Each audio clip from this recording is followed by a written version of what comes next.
Hello, CCL Sports Cards fans. Welcome back. I'm Christopher Davies.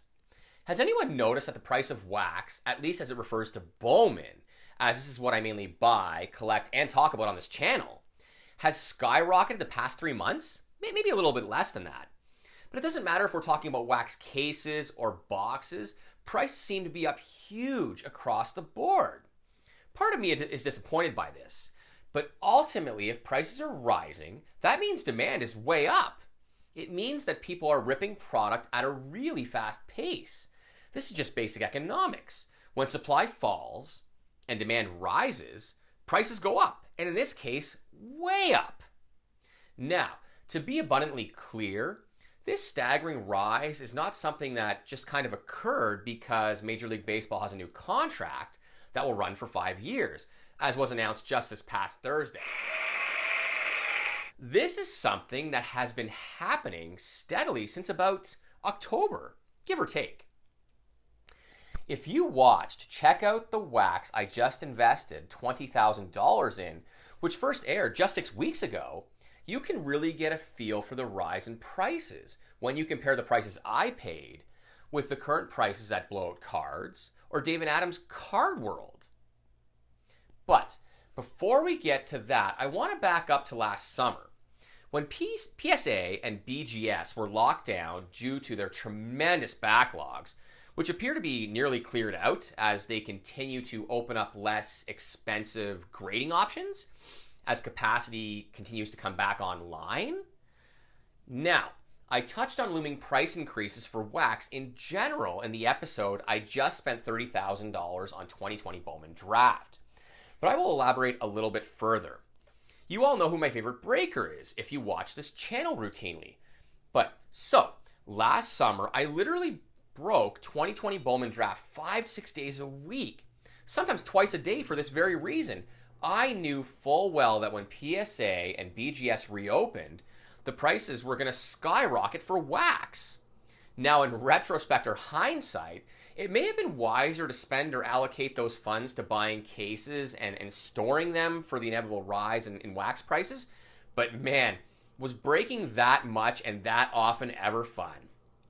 If you didn't hit in a break, you would just kind of roll it up and play the same team the very next case because the price was still relatively low. Now, I think buying cases would have been wiser because I would have already seen a massive return on my investment, and the return on prospects has not yet come to fruition. And to be quite honest, it's been somewhat poor.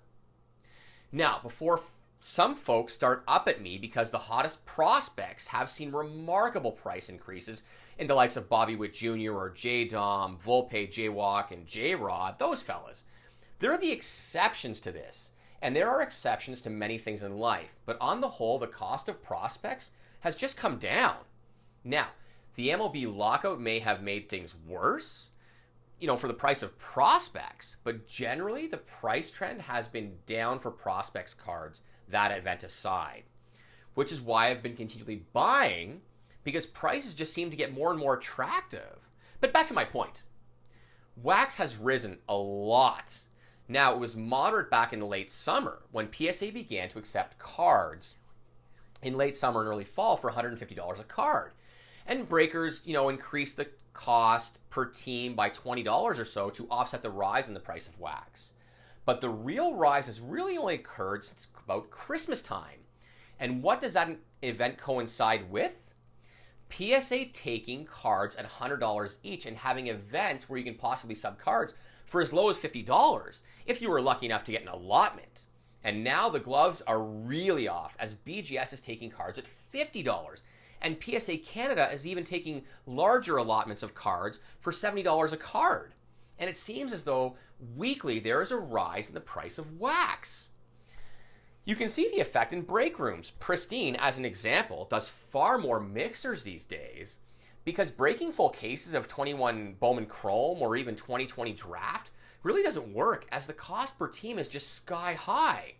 And no one wants to spend $850 plus on, say, the Tigers and then get no Torque Auto.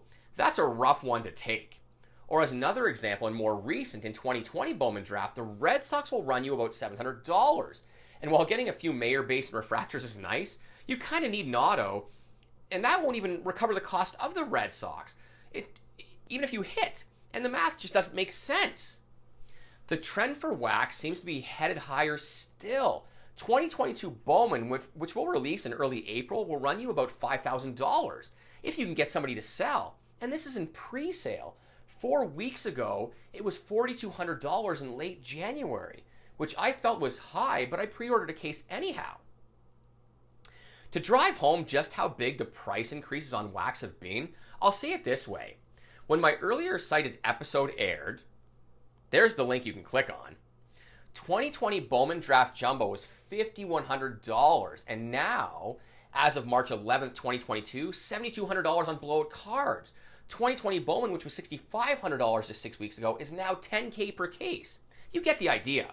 And again, it could be a coincidence, as PSA and BGS are almost running at full tilt, but I highly doubt that. I am sure this isn't really a good thing for the hobby overall. And part of me, while elated that some of my investments are performing really well, price increases like these really begin to weigh on me as the number of people, especially kids, who can afford these prices becomes smaller and smaller and may shrink the number of people in the hobby, which is not a good thing at all. I mean, we all expect the price of things to rise over time. That's life and inflation, but not 30% to 50% in a month. I mean, that sounds like the price of gas these days. Anyhow, the real question now is, will the price of singles and prospects rise? Because if they don't, then breaking wax just makes less and less sense. At least to me.